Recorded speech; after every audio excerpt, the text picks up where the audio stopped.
Salama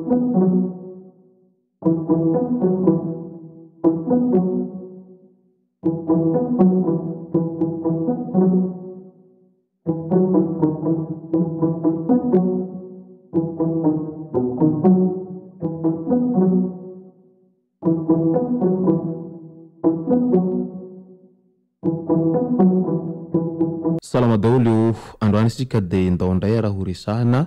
ireto vaovao izay somary nahagaga sy nanaitsany be sy ny maro tamin'ity faraparany herinandro ity. Tanana lava nisy lehilahy anankiray izay voalaza fa nitondra ny lisam-pifidianana sandoka ary voamarina fa io lehilahy io dia miaradia amin'ny candidat solombavam-bahoaka any an-toerana amin'izao fotoana izao. Fa itsy andanin'izay kosa dia nisy ny candidat solombavam-bahoaka izay tena nanao fihetsika tsy mety, izany hoe miady an-tsena tahaka anireny olona miady an-tsena ireny rehefa tsy nahazaka ny vavany ireo spekta rehetra izay mijery ny fampilezan-kevitra anireo candidat ireo. Tany Tsimondrano ity tranga ity no niseho ka ireo no fakafakena amintsika ato anatin'ity video ity ka manasantsika rehetra anaraka an'ity video ity hatramin'ny farany. Asa dimy ny like ny video antsika ary tsarovy hatrany miabony amin'ny chaîne antsika mba ahafahanareo manaraka tsy tahapaka ny video zay lefa ny misy tamatagagasy toy izao ny fanaovana azy. Tsy ampendely isika fa avy hatrany tonga dia vavany ndao ary. Fantatra tsara fa nalaza ary nahoraka ny fampilezan-kevitra tato ato zay satria ao anatiny izay fanomanana fifidianana solombavam-bahoaka izay mo isika rehetra amin'izao fotoana izao ka samy miezaka manao aintso zavatra ireo candidat rehetra amin'izay solombavam-bahoaka izay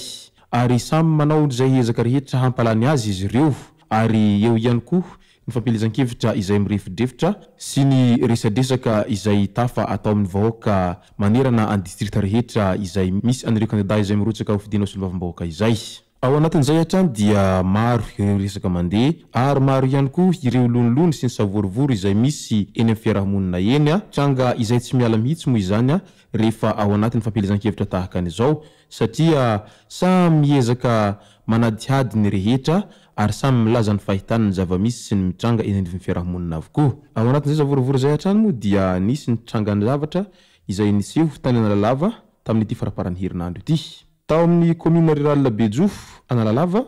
voasambotra niaraka tamin'ny lisam-pifidianana hosoka ny mpikaramanady ny candidat iray any an-toerana any amin'izao fotoana izao. Tokony ho mitatao vovonana teo no tonga tao amin'ny lehibeny boriboritany ao amin'ny commune Bejofo district Analalava ity lehilahy izay nanao akanjo fotsy misy soratra FSPE be fotaka 324 sy satroka ny Kristy ity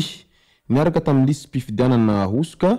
izay misy anaran'olona avy amin'ny fokotany 10 mba hatao sonia sy fitomboka izay heverina ho ampiasaina amin'ny fifidianana angambany. Niantso ny zandary avy hatrany ny lehibeny boriboritany rehefa nahatsikaritra fa lisam-pifidianana hafahafa izay tsy nisy laharana karapanondro sy ny sisa ity no entina atao sonia sy fitomboka aminy mba hanankery mandritra ny fotoam-pifidianana ity. Nosamborina sy nohadihadiana ary natao andromaso amin'ny zandary ilay rangahy ahina ho mpikaramanady. Ny loharanom-baovao no nahafantarana fa iraky ningahabeny tanàna ao amin'ny commune Maromandia izy mba hanao hosoka ahafahana mampandany any candidat solombavam-bahoaka anankiray any an-toerana any amin'izao fotoana izao. Rariny raha milaza sy mitoko tena fatratra izay candidat solombavam-bahoaka izay fa efa lany izy hoy ny mpanara-baovao mahakasika ny zavatra hafahafa sy ny fikasana hangala-bato amin'ireo commune ambonivohitra lavitrany na izany mandray ny andraikiny ny zandary sy ny vahoaka any fotony ary arahantsika eto ny mety hotohiny ity tantara ity. Mety ho azo lazaina ve izay fa tena mafy dia mafy tokoa ny ezaka izay ataon'ny candidat rehetra amin'izao fotoana izao mba hahatonga azy ireo ho lany soamantsara amin'izay maha solombavam-bahoaka izay tena faneren'izy ireo zay ka lasa misy amin'izy ireny manaonao foana etseroa ka mila maily foana ny rehetra amin'izay mety ho resaka hisiny halabato izay eny anivon'ny biro mpifidianana rehetra eny ka tokony hisy ny fanaraha-maso izay tena hentritra dia hentritra fa ny ratsy dia tsy kely lalana. Eo ihany zay dia mbola ao anatin'izay fampilezan-kevitra zay hatrano dia tsy lany vaovao hafahafa moa ity fampilezan-kevitra tamin'ity indray nitoraka ity satria nisy ny nilaza fa nisy candidat solombavamboaka anankiray izay teny Tsimondrany teny no niady an-tsena rehefa tsy nahazaka ny vavan'ireo spectre. Niady an-tsena moa ny fiteny fa tsy hoe tantsena akory izy ireo no niady fa teny amin'ny fanaovana an'izay fampielezan-kevitra izay no nisy ny resaka tsy nifankahazo ka iny fa dia niorakoraka ny spectre ary tsy andanan'izay moa ilay candidat dia tezitra. Nanao fampielezan-kevitra eny an-dalambe ramatoa candidat ao Tsimondrano ao ka nandalo teo amin'ny toerana nisy olona maromaro izay nipetraka. Tsy nitovy hevitra amin'ity ramatoa ity moa ireo olona izay nipetraka ireo ka naneho hevitra mifanohitra amin'ilay candidat satria manohana olon-kafa ireo olona ireo. Tsy nahafaly an'ity candidat ity anefa izany ka nanatona izy nanontany hoe iza ilay niteny teo, maninona tsara hoy izy hatrany. Tsy nahazaka ramatoa ka nifamaly teo ary izay no nitarika famalinana teo amin'ireo olona izay tsy nitovy hevitra tamin'ny ramatoa candidat izay hita ao anatin'ny ilay video ity. Olona tsy mahazaka ady hevitra toy izao ve no maniry no solombavambahoaka ho ireo ananatry maso an'izany zava-nitranga izany. Mety azo lazaina ve izany fa ny tsy fahazaka fa no mahatonga ny sasany no mitrotra sy tezitra tahaka ny tony.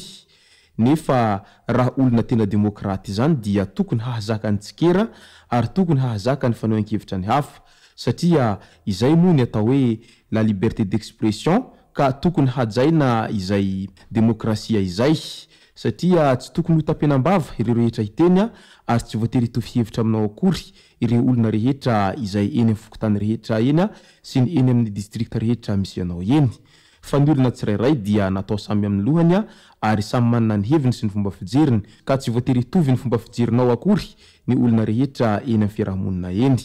Ka izay ny tokony hahatonga ny olona tsirairay dia tokony ho tony rehefa misy ny fanohan-kevitra ankalamanjana izay satria matoy ianao no manao fampielezan-kevitra dia mila mahazaka ny fanohan-kevitra ny tsirairay koa ianao amin'izay fa tsy hoe rehefa ianao no maneho hevitra dia manaraka ny hafa fa rehefa ny hafa maneho hevitra dia ianao izay tsy mahazaka.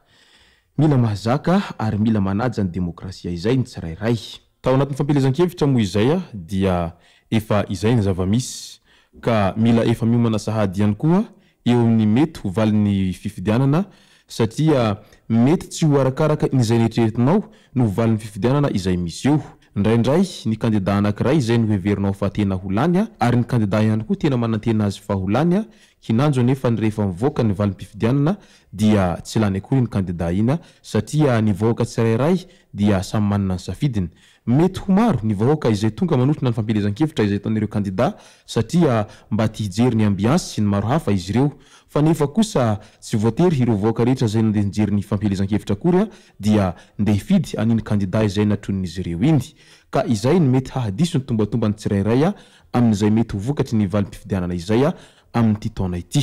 Tsy voasambany tamin'ity moa izay zavatra izay no nisy fa efa matetika hita foana izay tranga izay isan-taona.